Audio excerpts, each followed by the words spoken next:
ایک آواز کے معزز دوستو السلام علیکم۔ آج کا ٹاپک شروع کرنے سے پہلے یہ بات ذہن میں رکھنا ہوگی کہ علم و آگاہی حاصل کرنے کے دو ہی ذرائع ہیں۔ پہلا وحی الہی یعنی اللہ کی طرف سے بھیجا گیا علم، اور دوسرا محفیہ فطرت یعنی قدرت کے شاہکاروں سے اس کے نظاروں اور مظاہر کی تحقیق سے حاصل ہونے والا علم۔ اول الذکر ذریعہ پیغمبروں کو نصیب ہوا، جبکہ دوسرا محققین کے حصے میں آیا۔ انسانی تاریخ کے شروع کے دور میں علم و واقفیت کا واحد ذریعہ وحی الہی تھا۔ اللہ سبحانہ و تعالیٰ کی جانب سے عطا کردہ قوانین و ضوابط رسولوں کی معرفت عام انسانوں تک پہنچتے تھے۔ یہی تعلیم و تربیت کا واحد طریقہ تھا۔ قرآن پاک میں اس طرح اس انداز سے علم عطا کرنے کا کئی جگہ ذکر ہے۔ مثلا حضرت نوح علیہ السلام کو کشتی بنانے کا علم سورۃ ہود آیت نمبر 37 میں اس طرح عطا کیا گیا، جس کا ترجمہ ہے اور ہماری نگرانی میں ہماری وحی کے مطابق ایک کشتی بناؤ۔ اسی طرح سورۃ یوسف آیت نمبر 22 میں فرمایا گیا، اور جب وہ اپنی پوری جوانی کو پہنچا تو ہم نے اسے قوت فیصلہ اور علم عطا فرمایا۔ اسی طرح سورۃ یوسف آیت نمبر 37 میں فرمایا گیا، یہاں جو کھانا تمہیں ملا کرتا ہے، اس کے آنے سے پہلے میں تمہیں خوابوں کی تعبیر بتاؤں گا، ان علوم میں سے جو میرے رب نے مجھے عطا کیا۔ اس دور کے انسان کی محدود ضروریات اور محدود وسائل کو اگر ہم ذہن میں رکھیں تو صورتحال سمجھ میں آ سکتی ہے۔ تاہم جیسے جیسے دنیا میں انسانوں کی آبادی بڑھی، سماجی ڈھانچہ مضبوط ہوا اور ضروریات زندگی میں اضافہ ہوا، تو علم حاصل کرنے کے دیگر انداز و طریقے بھی اللہ تعالیٰ نے واضح کر دیے۔ مفکروں کی کاوشوں سے نئے علوم وجود میں آئے اور ان کا دائرہ وسیع تر ہوتا گیا۔ مشہور سائنسداں جارج سارٹن نے تاریخ سائنس میں اس حقیقت کو تسلیم کیا ہے کہ 7ویں صدی سے لے کر 12ویں صدی تک ہر دور کو اسی وقت کے کسی ایک عظیم عالم سے منسوب کیا جائے تو پتہ چلے گا کہ یہ سارے دور و ادوار مسلمان سائنسدانوں کے نام سے منسوب ہوتے ہیں۔ اور ایک اور جگہ رابرٹ بریفالڈ نے کہا، اسلام سے قبل سائنس کا وجود نہ تھا۔ اس نے یہ بھی ثابت کیا کہ طب کو علم کا درجہ دینے اور وقار بخشنے کا کام بھی مسلمانوں کے ہاتھوں سر انجام پایا۔ وہ لکھتا ہے، medicine was more of a magic than medicine before, یعنی اسلام سے قبل طب علم کم اور جادو زیادہ ہوا کرتا تھا۔ محترم خواتین حضرات، آج کی ویڈیو میں آپ کو قرآن کریم کے اندر موجود چند سائنسی معجزات کے بارے میں بتائیں گے۔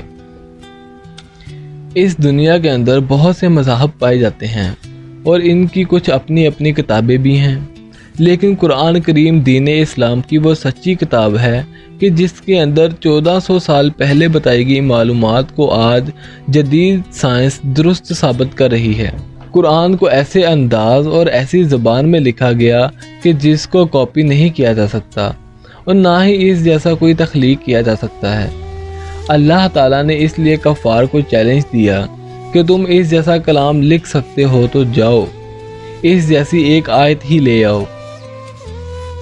تو سامعین، قرآن پاک میں موجود معجزات کا آغاز کرتے ہیں۔ نمبر 1، انسانی زندگی کا ارتقاء، یعنی انسان کی زندگی کہاں سے شروع ہوئی۔ آج کی ماڈرن سائنس ہمیں بتاتی ہے کہ انسان کی جو زندگی ہے وہ پانی سے وجود میں آئی۔ انسان کے سیلز کو اگر اسٹڈی کیا جائے تو اس کا سائٹوپلازم تقریباً 70% پانی سے بنا ہوا ہے، اور یہ کب معلوم ہوا؟ جب 20ویں صدی میں مائکروسکوپ دریافت ہوئی۔ لیکن قرآن پاک میں آج سے 1400 سال پہلے بتا دیا گیا کہ آخر زندگی کا آغاز کیسے ہوا۔ اللہ تعالیٰ قرآن پاک میں بیان فرماتے ہیں کہ ہم نے ہر جاندار چیز کو پانی سے پیدا کیا، اور کیا یہ لوگ یقین کریں گے؟ یہ قرآن کریم میں موجود آیت کریم کا مفہوم ہے، جو کہ آج کے جدید سائنس ماننے پر مجبور ہے، کیونکہ انسانی صحت مند جسم کا 60% حصہ پانی پر مشتمل ہے۔ نمبر 2، آج کی سائنس ہمیں بتاتی ہے کہ آسمان نے اس زمین کو گھیرے رکھا ہے، اور یہ آسمان سورج کی الٹرا وائلٹ ریڈیشن کو زمین پر نہیں گرنے دیتا۔ اگر آسمان کو بیچ سے ہٹا دیا جائے تو خلا کا -270 ڈگری सेंटी ग्रेड का दर्जा हरारत ज़मीन तक पहुंच जाए तो हर चीज़ जम जाएगी और ज़िंदगी ख़त्म हो जाएगी।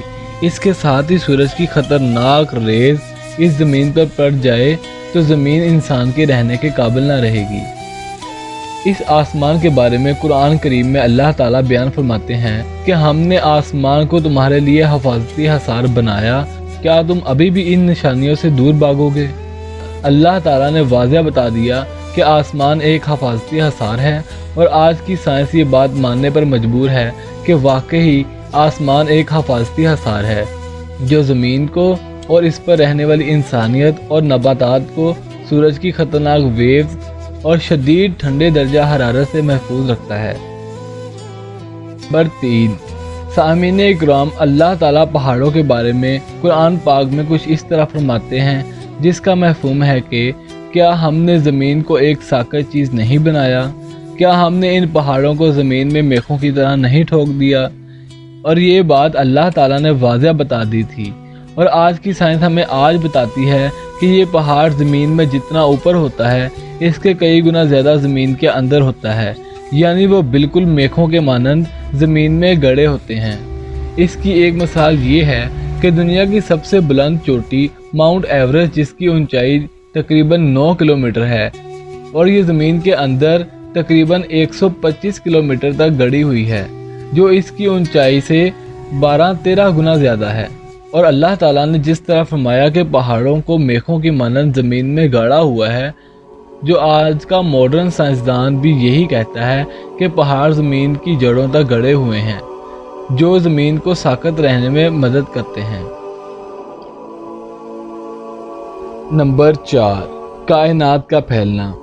आज से 1400 साल पहले, जब फल्कियात का इल्म भी नहीं था, जब टेलीस्कोप तक ईजाद नहीं हुआ था, तब अल्लाह ताला कुरान पाक में कायनात के बारे में फरमाते हैं कि वो हम ही हैं जिसने इस कायनात को अपनी ताकत से पैदा किया और इसको बढ़ा रहे हैं। यानी कि कुरान पाक में कायनात के फैलने का वाज़ेह जिक्र है। और आज के साइंसदान स्टीफन हॉकिंग ये कहते हैं, जो कि 20वीं सदी का सबसे बड़ा वाक़या है, और इसने दरियाफ्त कर लिया है कि कायनात वक्त के साथ साथ फैलती चली जा रही है। और अपनी किताब a brief history of time में ये तफसीलन बयान करता है। लेकिन आज से 1400 साल पहले जब मक्का और मदीना में कुरान की सूरतें नाज़िल हो रही थी, तो अल्लाह ताला इन सूरतों में बयान फरमा रहे थे कि कायनात को हम फैला रहे हैं। नंबर 5, सूरज का घूमना। सामिन 20वीं सदी तक हर साइंसदान का ये ख्याल था और ये साइंस का एस्टेब्लिश्ड फैक्ट तस्वर किया जाता था कि सूरज साकित है, ये बिल्कुल हरकत नहीं करता, ये बिल्कुल नहीं घूमता। लेकिन आज जब साइंस को इस बात का सबूत मिल गया है कि सूरज अपनी जगह पर रहकर अपने महवर के गिर्द घूमता है और इस तरह ज़मीन और चाँद भी अपने अपने मदार में घूमती हैं, और आज की जदीद साइंस ने कुरान की कही 1400 साल पहले की बात को आज साबित किया है, और ये बात मानने पर मजबूर है कि कुरान पाक उसी ने नाजिल किया जिसने ये कायनात बनाई है, क्योंकि और कोई भी इस कायनात को कुरान से बेहतर नहीं जान सकता। कुरान पाक में इसके बारे में फरमाया है कि वही है जिसने दिन और रात को पैदा किया, सूरज और चाँद अपने अपने मदार में घूमते हैं। अल्लाह ताला ने कितना वाज़ेह बयान किया है कि सूरज और चाँद अपने अपने मदार में घूमते हैं। आज इंसान की अकल उस महज तक पहुंची है। नंबर 6, समुंदर। कुरान पाक में अल्लाह ताला फरमाते हैं, जिसका मफ़हूम है कि हमने समुंदर की गहराइयों को अंधेरा कर दिया।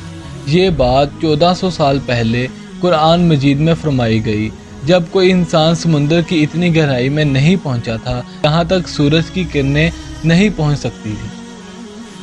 इंसान ज़्यादा से ज़्यादा समुंदर में बग़ैर सांस लेने वाले आलात के 70 मीटर तक जा सकता है, और इस 70 मीटर तक सूरज की रोशनी मौजूद होती है। इससे बहुत नीचे जाकर रोशनी गायब हो जाती है और मुकम्मल अंधेरा होता है।